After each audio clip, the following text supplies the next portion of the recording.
Hey guys, welcome back to the science TV Hindi. और सन 1996 अक्टूबर का महीना था।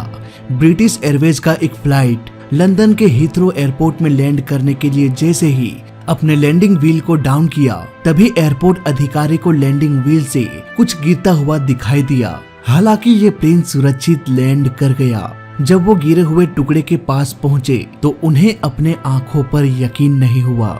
एक जिंदा इंसान मानो बर्फ की चट्टान में कैद जमीन पर गिरा पड़ा था। तुरंत ही उसे हॉस्पिटल ले जाया गया।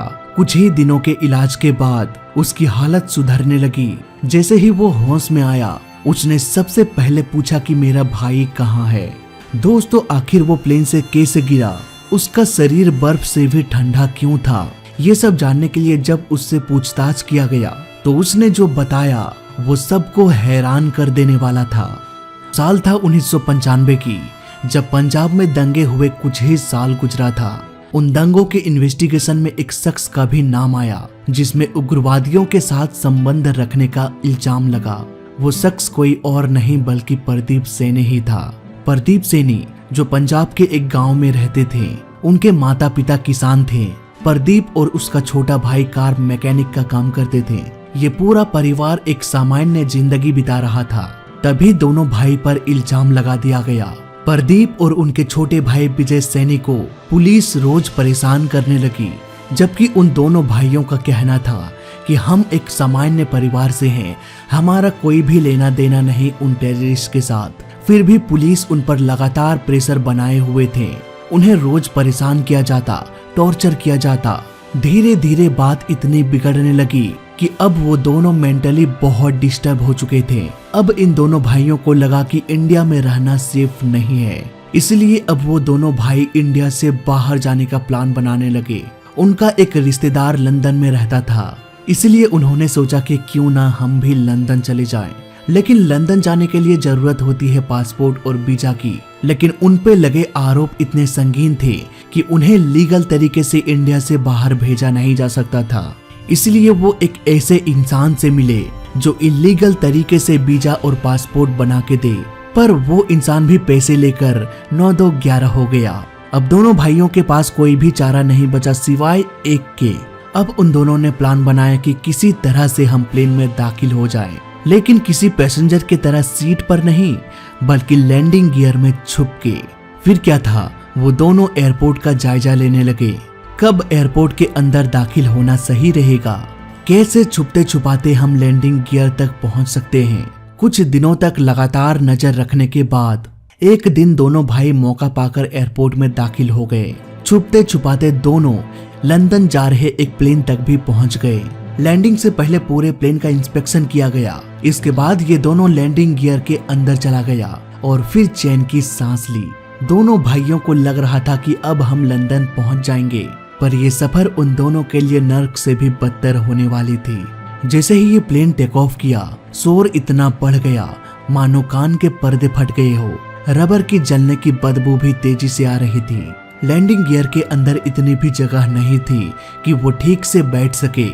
उन दोनों को लैंडिंग गियर के अंदर एक सेकंड भी रहा नहीं जा रहा था, लेकिन अब वो कर भी क्या सकते थे। धीरे धीरे प्लेन हाई एल्टीट्यूड पर पहुंचता गया। जैसे जैसे प्लेन का एल्टीट्यूड बढ़ रहा था, उन दोनों को सांस लेने के लिए पर्याप्त ऑक्सीजन भी नहीं मिल पाने लगा। कम ऑक्सीजन के कारण धीरे धीरे दिमाग भी अपना काम करना बंद करने लगा। प्रॉब्लम यहीं पर खत्म नहीं होने वाली थी। कम ऑक्सीजन के साथ साथ लगातार प्रेशर में कमी हो रही थी। टेम्परेचर भी -60 डिग्री सेल्सियस के आसपास पहुंचने लगा।